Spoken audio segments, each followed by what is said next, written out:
두 번째 시작하도록 하겠습니다. 첫 번째는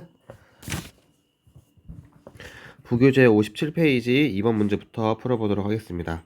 원자번호 1번부터 20번에 있는 원소의 원자과 전자수를 나타내는 것이다. 지금 보면은 그래프가 주기적인 경향성을 띠고 있죠.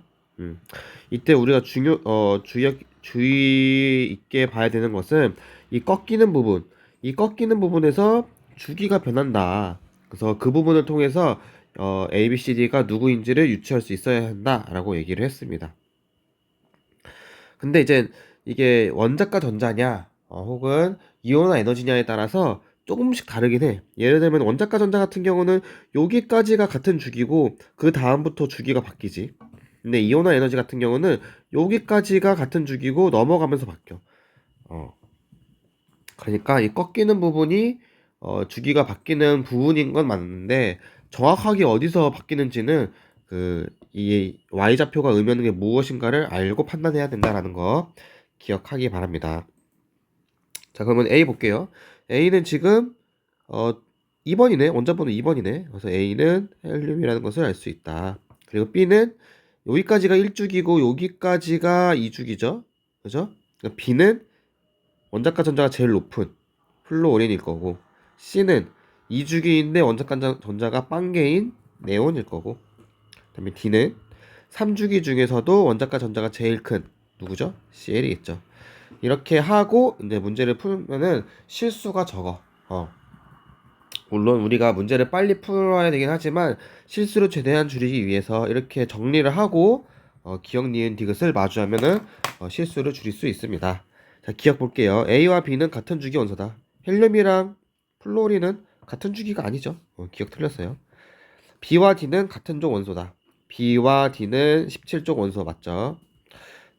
디귿 A와 C는 금속 원소. A와 C는 금속 원소. B와 D는 비금속 원소다. A와 C는 얘는 18쪽이니까 비금속이죠. 전부 다 비금속이네. D가 틀렸죠. 정답은 2번입니다. 아까 말했듯이 꺾이는 부분에서 여기서 주기가 바뀌는 건지 그 다음에서 주기가 바뀌는 건지는 이온화 에너지냐 원자과 전자냐 유효 핵전자에 따라서 다르니까 꼭 이 y축이 뭘 의미하는지를 보고 결정하고 들어가기 바랍니다. 그 다음에 5번 그림에서 A부터 C는 중성 원자 또는 안정한 이온이래. 안정한 이온. 안정한 이온이라는 것은 마지막 껍질에 있는 전자가 꽉 채워지거나 다 비어 있거나 한 상태라는 것을 알고 있죠. 자, 근데 지금 A는 보니까 중성이네. 중성인데 전자가 10개인 것으로 보아 A는 누구인 것을 알 수 있어? 네온. B는 3 플러스인데 네온과 같은 전자 배치를 갖고 있네. 그 얘기는 네온보다 전자 3개 더 많은, 다른 말로 하면은 네온보다 원자 핵이 3 플러스가 더 많은 누구죠? 알루미늄이죠. 라는 것을 알 수 있고, 알루미늄 이온이라는 것을 알 수 있고, C 같은 경우는 네온이랑 같은 전자 배치를 갖고 있는데 두 개를 더 얻어서 네온이랑 같은 거니까 그 얘기는 네온보다 실제로는 전자가 2개 더 적고, 다른 말로 하면은 네온보다 양전하가 2개 더 적은 산소라는 것을 알 수 있죠. 이 ABC의 공통점이 뭐죠? 전자가 동일해. 이런 애들을 뭐라 그래? 등전자 이온이라고 하죠. 물론 네온은 이온이 아니기 때문에 등전자 이온을 포함은 안 되지만 어쨌든 ABC는 네온과 같은 전자 배치를 갖고 있다라고 설명할 수 있습니다. 볼게요. 1번 A는 비활성 기체다. 맞죠? B의 원자 번호가 제일 크다. 맞지? 네온은 10번, 알루미늄 13번, 산소는 8번이니까. 디귿 A와 C는 같은 주기 원소다. A와 C는 같은 2주기. 맞네. 디귿 4번 원자과 전자는 C가 B보다 많다. 원자과 전자 C는 6개, B는 3개. 그러니까 C가 B보다 많다 맞는 말이네. 5번 바닥 상태에서 전자가 채워진 오비탈 수는 A가 C보다 많다. A가 전자가 10개고 그 다음에 바닥 상태에서 C는 지금 C 2가 플러스가 산소인데 C는 전자가 8개지. 그럼 오비탈 수가 전자가 더 많으니까 더 많겠다. 이렇게 해서 맞다고 하면 틀린 거지. 보자. 내용 같은 경우는 1S에 2개, 2S에 2개, 2PX에 2개, EPY에 2개, EPZ에 2개죠. 근데 산소는 뭐야? 1S에 2개, 2S에 2개, EPX에 EPY, EPZ에 다 들어가는데 하나만 2개가 들어가 있지. 전자는 2개 부족하지만 전자가 들어가 있는 오비탈의 수는 동일하지. 그러니까 5번은 틀렸다. 정답은 5번이다. 그러니까 전자가 많다고 오비탈 수가 더 많은 거는 아니다. 왜냐면은 전자가 채워질 때에는 훈트 규칙에 의해서 홀전자가 많게끔 배치하다 보니까 질소부터 산소, 플루오린, 네온은 전부 다 p오비탈이 전부 채워져 있는 상태지. 그러니까 이때는 오비탈의 수가 같다라고 보기 때문에 5번은 틀렸다. 다음 8번. 우리가 뭐 유효액전하나 아니면은 원자 반지름이나 아니면은 뭐 원자과 전자나 얘네들은 경향성이 있고 그 경향성에 위배되는 예외의 경우가 거의 없지. 근데 이온화 에너지 같은 경우는 한번 꺾이는 경우가 있어. 그게 언제야? 2족과 13족 사이에서, 그 다음에 15와 16족 사이에서 한번 꺾이지. 그 이유는 얘는 s오비탈과 p오비탈의 에너지 준위 차이고 15, 16족은 전자간 반발 때문이라는 거야. 이거 이유를 잘 기억하고 이유를 잘 기억해서 이해가 됐다면은 이제는 암기를 해야 돼. 그래서 지금 보면은 여기서 한번 꺾이고요. 여기서 한번 꺾이지. 그리고 2주기가 3주기보다 이온화 에너지가 더 높기 때문에 더 위에 배치되어 있는 것까지 파악할 수 있었습니다. 자, 이에 대한 설명을 옳지 않은 거 찾아보자. 1번. 양이온이 되기 쉬운 원소는 나트륨이다. 양이온이 되기 쉽다는 얘기는 원자에서 전자 하나를 빼는 게 쉽다는 얘기야. 다른 말로 하면은 이온화 에너지가 낮은 애들을 물어보는 거지. 지금 중에 여기 2, 3주기 원자 중에서 이온화 에너지가 제일 작은 것은 나트륨이네. 그러니까 1번 맞았어. 디귿. 2번.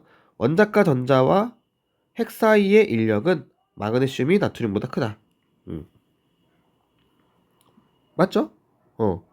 마그네슘이 나트륨이랑 전자 껍질 수는 같은데 유효 핵전화. 그러니까 같은 주기에서는 원자 번호가 클수록 유효 핵전화가 커지기 때문에 인력이 세져가지고 이온화 에너지가 커진다고 주구장창 얘기했죠. 마그네슘이 나트륨보다 핵전화가 크기 때문에 유효 핵전화가 더 커서 인력이 세고 그래서 이온화 에너지가 크다라는 거 우리가 알고 있죠. 2번도 맞았어. 3번. 같은 주기에서 비활성 기체는 양이온이 되기 가장 어렵다. 지금 보면은 2주기에서는 네온이 제일 크고 3주기에서는 아르곤이 제일 크지. 네온과 아르곤은 비활성 기체지. 그렇기 때문에 가장 어렵다. 맞는 말이네. 4번. 같은 족에서 원자 번호가 클수록 핵과 전자 사이의 인력이 작아진다. 이거도 했죠. 같은 족에서는 원자 번호가 증가하면은 유효 핵전화도 커지지만 전자 껍질도 커지기 때문에 이 효과가 더 커서 인력이 작아지고 그래서 이온화 에너지가 작아진다고 우리는 이미 알고 있지. 근데 이거 모른다고 하더라도 그래프를 봐봐. 같은 족끼리 비교해봐. 누가 더 커? 2주기가 더 크지. 그 얘기는 원자 번호가 클수록 인력이 작아진다는 것을 설명할 수 있기 때문에 4번도 맞는 말이야. 5번. 알루미늄의 3p 오비탈은 마그네슘의 3s 오비탈의 전자보다 떼어내기가 어렵다. 알루미늄의 3p 오비탈은 결국 가장 마지막 껍질에 있는 가장 마지막 에너지 준위에 있는 전자를 의미하고 마그네슘의 3s 오비탈도 역시 마그네슘이 갖고 있는 전자 중에 가장 에너지 준위가 높은 오비탈에 있는 전자를 의미하는 거니까 결국 이온화 에너지 물어보는 거야. 알루미늄이 마그네슘보다 유효액전화가 더 크기 때문에 인력이 크므로 이온화 에너지가 더 높다 라고 생각할 수 있지만 여기 그래프에서 나와있듯이 마그네슘에서 알루미늄 갈수록 한번 꺾이지. 꺾이는 이유가 뭐야? 다시 한번 그려볼게요. 마그네슘은 1s, 2s, 2p 다 채워지고 3s에 2개 채워지고 3p에 채워진 게 없어. 알루미늄 같은 경우는 3s에 2개 채워지고 3p에 알루미늄에 전자 하나 들어가. 이때 무한대 껍질로 빼내는 것이 이온의 에너지인데 알루미늄 같은 경우는 이 정도만 필요하지만 마그네슘은 더 많이 필요하지. 여기에 차이가 나타나는 이유는 p 오비탈과 s 오비탈의 에너지 준위가 차이가 나기 때문이다. 이거는 보호 원자 모형에서는 해석할 수 없는 새로운 개념이죠. 그러니까 마그네슘보다 알루미늄이 유효 핵전은 더 커, 사실. 그래서 이온화 에너지가 더 클 거라고 예상이 되는데, 그럼에도 불구하고 꺾이는 이유는 3s와 3p 오비탈에서 에너지 준위가 다르기 때문이다라는 거. 그래서 5번이 틀렸으니까 정답은 5번이다. 요거는 이온화 에너지는 지금 이건 되게 쉬운 문제야. 어려운 문제가 나왔을 때에도 이 꺾이는 부분에 이 예외적인 부분을 잘 기억해 둬야 돼. 공부하세요. 자, 9번은 순차적 이온화 에너지를 나타내는 것이다. 순차적 이온화 에너지 우리 저번에 배웠지. E1이 있고 E2가 있고 E3가 있고 E4가 있다. 가면 갈수록 이온화 에너지는 더 커져. 왜? 가면 갈수록 원자핵은 그대로인데 전자가 점점 줄어드니까 가로막기 효과가 줄어들겠죠. 그러니까 더욱더 인력이 세지니까 전자를 떼어내기가 더 어려워진다. 그런데 이게 어려운 게 아니고 갑자기 커지는 부분이 있다고. 갑자기 커지는 부분을 통해서 우리가 알 수 있는 거는 1에서 2에 넘어가면서 확 커졌다? 그 얘기는 첫 번째 전자는 떼어내기가 다소 쉬운데 두 번째가 엄청 어려워진다. 그 얘기는 두 번째 전자 껍질이 더 안쪽에 있다라는 것을 의미하고, 그 얘기는 원자과 전자가 한 개라는 것을 유추할 수 있다라고 배웠죠. A 봅시다. A는 어디서 갑자기 커져? 이렇게 여기서 갑자기 커지지. 그 얘기는 얘는 1족 원소라는 것을 알 수가 있어. 원자과 전자가 한 개다. B 같은 경우는 여기서 2배 증가했고 여기서 거의 한 4배 증가했지. 5배 증가했나? 5배 정도 증가했네. 그 다음에 여기서는 거의 2배가 안 되게 증가했고 여기서 확 커졌지. 세 번째 전자를 떼어내는 것이 어렵다. 그 얘기는 얘는 2족 원소라는 것을 알 수가 있어. C를 보면 얘도 첫 번째는 3배 더 커졌는데 두 번째는 2배가 안 커졌고 세 번째에서 거의 4배, 5배 커졌지. 그걸 통해서 얘는 세 번째는 쉬운데 네 번째부터가 어려워진다. 그 얘기는 원자과 전자가 3개인 13족이다 라는 것을 유추할 수 있어. 뭐 간혹 가다가 선생님 이거 3배 증가하면 많이 증가한 거 아니에요? 라고 얘기하는 경우가 있는데 그렇긴 한데 얘보단 얘가 더 많이 증가했잖아. 그지? 그러니까 얘가 더 유효한 데이터다 라고 알 수 있습니다. D 볼게요. D는 어디서 확 커졌지? 딱 봐도 여기서 확 커졌지? 그러니까 몇 쪽이야? 2족이야. 근데 지금 2, 3주기에 속한다며. 그치? 근데 얘가 지금 2주기인지 3주기인지는 판단이 잘 안 서는데 우선은 족수는 우리가 결정이 됐다. 그 얘기는 A랑 B랑 D는 여기 있고 C가 여기 있다. 그래서 1족, 2족, 13족이라는 걸 알 수 있어. 이때 B와 D를 비교하면은 누가 더 이온화 에너지가 더 커?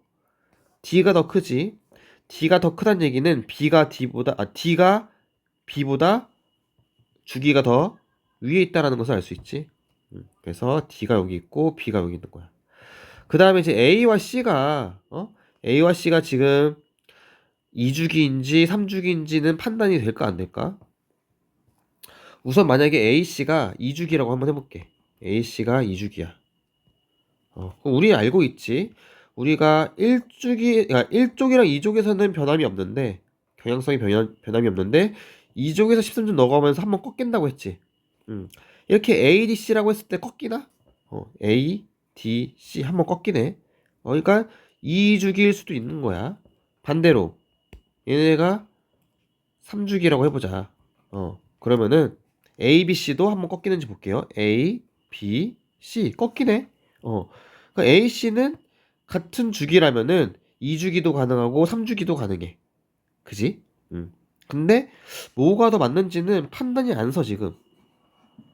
만약에 A랑 C가 서로 다른 주기라고 한번 해보면은 이렇게 해보면은 이게 말이 될까?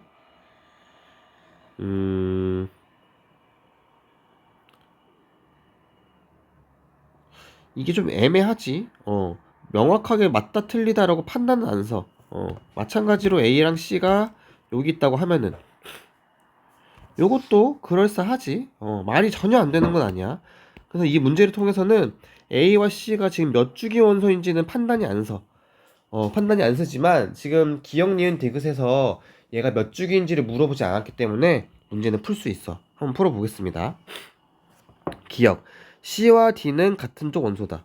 C와 D는 같은 쪽이 아니죠. 땡. B는 3주기, D는 2주기이다. 요거 맞지? 어떻게 알 수 있어? B와 D의 이온화 에너지를 비교하면 돼. 이거는 1차 이온화 에너지를 비교도 되고 2차도 가능하고 3차도 가능하고 4차도 가능해. 뭘 비교해도 어쨌든 D가 B보다 이온화 에너지가 큰 것을 통해서 D가 B보다 낮은 주기의 원자구나 라는 것을 예상할 수 있습니다. 디귿. 디귿은 안전한 이온이 되는데 필요한 에너지. 안정한 이온이 되려면은 원자과 전자가 다 빼앗겨야 돼. A 같은 경우는 1쪽 원소이기 때문에 안정한 이온이 되는데 필요한 에너지는 E1이야. B는 2족이니까 두 개를 빼야겠지. 두 개를 빼려면은 E2만 필요한 게 아니라 E1도 같이 필요해. 그래야지 전자 두 개가 다 빠지지. C 같은 경우는 13족이기 때문에 E1도 필요하고 E2도 필요하고 E3까지 해야만 전자 3개를 다 빼앗을 수 있어. 그럼 당연히 A보단 B가 더 크고 B보단 C가 더 크잖아. 그러니까 디귿은 맞네. 정답은 4번입니다. 그래서 이렇게 순차적 이온화 에너지 표가 나오면은 확 커지는 부분이 어디인가 요거를 먼저 파악하는 게 제일 중요하고, 그리고 나머지 데이터를 통해서 얘가 같은 주기인지 다른 주기인지 같은 족인지 아닌지까지도 판단할 수 있어야 된다. 3번 볼게요. 다음은 원소 가부터 마까지의 자료다. 근데 가, 마가 뭔지 다 알려줬네. 근데 지금 홀 전자수 비교했고 원자과 전자수 비교했고 1차 이온화 에너지 비교했어. 이러면은 우선 다 써주는 게 좋아. 그래야 실수를 줄일 수 있어. 자, 먼저 홀 전자수 볼게요. 리튬은 홀 전자수가 1개죠. 탄소는 몇 개지? 4배? 4개죠. 홀 전자수는 탄소 같은 경우는 ES에 2개 채워지고 EP에 2개 채워지는데 P가 홀 전자가 하나씩 들어가니까 얘는 2개. 질소는 3개. 다시 산소는 2개. 플로린은 1개. 이렇게 되죠. 홀 전자수가. 그 다음에 원자과 전자수. 리튬은 1족이니까 하나. 탄소는 4개. 5, 6, 7. 이렇게 되지. 그 다음에 1차 이온화 에너지를 비교를 해야 되는데 당연히 리튬이 제일 작고, 그 다음에 쭉쭉 올라가서 탄소, 질소까지 가는데 질소에서 산소 넘어갈 때 한번 꺾인다 그랬지? 왜 꺾여? 전자간 반발 때문에 꺾인다. 그 다음에 다시 플로린 때 이렇게 올라간다. 그래서 여기서 한번 꺾인다는 거 이거 꼭 기억을 해둬야 돼. 이때 이제 비교를 해봤을 때 지금 가와 나의 정보가 제일 많아. 그래서 가와 나의 정보를 이용해서 하나씩 차근차근 해보는 게 좋을 것 같아. 먼저 가와 나의 홀전자수가 같대. 홀전자수가 같으면서 원자과 전자수는 가가 나보다 더 크대. 그럼 가능한 게 얘가 가이고 얘가 나인 경우가 있고, 그치? 그럼 홀 전자수는 같으면서 원자과 전자는 F가 더 크니까. 또 어떤 경우가 있냐면은 얘가 나고 얘가 가인 경우가 있어. 산소가 가인 경우가 있어. 그러면은 홀 전자수는 똑같은데 원자과 전자가 더 많아가지고 가가 여기 나가 여기. 두 가지 케이스야.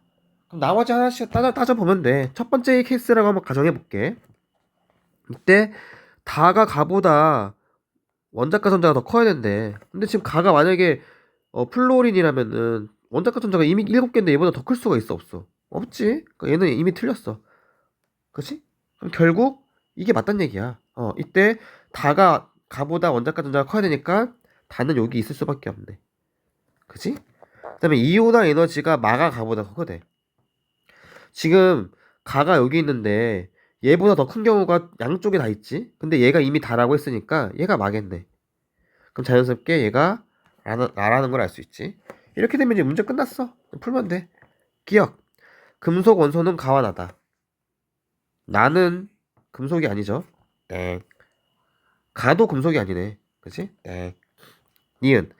1차 이온화 에너지분의 2차 이온화 에너지는 다가 라보다 크다. 얘가 우리가 배웠지. E1보다 E2는 당연히 더 커. 근데 갑자기 커지는 경우는 어느 경우야? 원자과 전자가 한 개인 경우야. 지금 다랑 나를 비교해볼게. 얘랑 얘 비교해볼게. 비교해보면은 얘는 원자과 전자가 하나고 얘는 원자과 전자가 7개야. 그러면은 라 같은 경우는 원자과 전자가 하나기 때문에 두 번째 전자를 떼내는데 필요한 에너지가 엄청 높아져. 그지? 그러니까 얘가 훨씬 더 큰 거야. 라가 훨씬 더 큰 거야, 다보다. 다 같은 경우는 원자과 전자가 7개이기 때문에 E1과 E2가 그렇게 크게 높아지지 않아. 근데 라 같은 경우, 리튬 같은 경우는 두 번째 전자를 떼어낼 때는 전자 껍질이 바뀌기 때문에 이온화 에너지가 확 증가한다. 그렇기 때문에 이 수치가 확 커지기 때문에 라가 다보다 더 크다가 맞는 말이야. 그래서 니은은 틀렸어. 참고로 이 2원분의 2투가 큰 애들은 보통 다 일족 원소들이죠. 일족 원소들. 왜? 원자과 전자가 한 개니까 한 개 떼어내는 것보다 두 번째 거 떼어내는 게 훨씬 어렵지. 확 증가하니까. 근데 그 중에서도 제일 큰 애가 누구냐? 하면은 리튬이야, 리튬. 리튬이 2차 이온화 에너지가 제일 큰 원소라는 것을 알아두면은 문제 풀기가 좀 수월합니다. 디귿. 네온의 전자 배치를 갖는 이온의 반지름은 가가 마보다 더 크다. 우선 네온과 같은 전자 배치를 갖는다는 얘기는 안정한 상태의 이온이라는 거겠지. 가는 누구야? 산소니까 O2-고 마는 누구죠? 질소니까 3-네. 이게 지금 네온과 같은 전자 배치지. 이때 이온 반지름 누가 더 커? 당연히 얘가 더 크지. 왜? 전자 수는 똑같아. 전자가 반발은 똑같아. 근데 얘 유효액전화가 얘보다 작죠. 유효액전화는 얘가 더 크잖아. 그러니까 원자 반지름은 얘가 더 크겠지. 그러니까 질소가 더 크니까 마가 더 큰 게 맞네. 정답은 디귿이죠. 그래서 이렇게 꺾이는 부분이 어딘지를 알아야지 이 문제를 풀 수 있어. 요거를 정확하게 개념을 알고 있지 않는다면은 문제 풀기가 어려워집니다. 이 부분 공부를 좀 해두세요. 그리고 2차 이온화 에너지도 경향성을 어떻게 달라지는지 이거 꼭 한번 그래프를 그려보시기 바랍니다. 마지막 4번 그림은 2, 3주기 A부터 C까지의 1차 이온화 에너지를 나타내는 것이다. A, B, C는 15, 16, 17쪽이래. 자, 우리가 알고 있는 15, 16, 17쪽에서는 이온화 에너지가 한번 꺾이죠. 16에서 한번 꺾이고 17에서 다시 늘어나지. 왜 꺾여? 아까 말했잖아. 전자가 반발 때문에 그 떼어내기가 더 수월해지기 때문에 이온화 에너지가 감소한다고. 하지만 다시 옆으로 가면서는 확 증가한다. 이게 2주기일 경우에는 질소, 산소, 플루오린이고 3주기일 경우에는 인, 그 다음에 황, 염이죠. 근데 보면은 지금 A, B, C가 A에서 B로 한번 꺾이긴 꺾였는데 C에서도 또 꺾였네. 이건 우리가 알고 있는 경향성이랑 다르지. 그 얘기는 A, B, C가 같은 주기가 아니다라는 것을 의미할 수 있지. 그지? 그러면 어떤 경우일까? 우선 A, B가 꺾이려면은 A, B가 이 콤비거나 이 콤비여야 돼. 그지? 근데 만약에 PS라고 해보자. 그러면은 CL 같은 경우는 당연히 B보다 커야 되는데 더 작으니까 이거 아니죠. 만약에 플로린이라고 치면은 플로린이 이온화 에너지는 제일 크니까 여기서 당연히 꼭 위로 솟아야 되는데 솟지 않았잖아. 그러니까 이것도 아니야. 그러니까 결국에 PS가 아니란 얘기야. 결국 AB는 질소와 산소란 얘기야. 자, AB가 질소와 산소라면은 F가 만약에 C라면은 꺾여야 되는데 꺾이지 않았죠. 그래서 F가 아니란 얘기야. 결국 뭐야? C는 CL이다. A가 질소, B가 산소, C가 염소라는 것을 알 수 있다. 이렇게 경우의 수를 생각해서 문제를 접근해야 됩니다. 자, 그럼 이제 문제 풀면 되겠죠. 1번 기억. A는 2주기다. 맞죠? B와 C는 안정한 이온일 때 전자 배치가 같다. B는 안정한 전자 배치가 이거고 C는 이건데 전자 배치가 같아 달라? 다르지. 얘는 아르곤과 같은 전자 배치고 얘는 네온과 같은 전자배치이기 때문에 달라. 땡. 디귿. A는 B보다 원자 반지름이 크다. A와 B, 질소와 산소, 원자 반지름 누가 더 커? 같은 주기야. 같은 주기야. 우리 배웠지? 같은 주기에서 원자 번호가 증가하면은 유효액전하가 커지기 때문에 인력이 세져 약해져? 세진다. 반지름 커져 작아져? 작아진다. 산소가 질소보다 원자 반지름이 작은 거야. 그러니까 A가 B보다 크다가 맞는 말이지. 정답은 3번이다.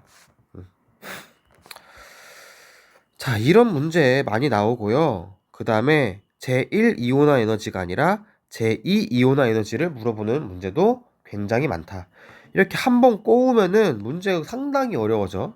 근데 우리 수업 시간에 얘기했지. 이온화 에너지면은 제2 이온화 에너지면은 이 꼬이는 부분이 오른쪽으로 한 칸 넘어간다고. 그래서 이것도 좀 꼭 그려보고 비교를 해봐라. 이야기하고 싶습니다. 자, 그래서 오늘 여기까지 하도록 하겠습니다. 질문 있으면은 개인적으로 꼭 찾아오세요. 끝.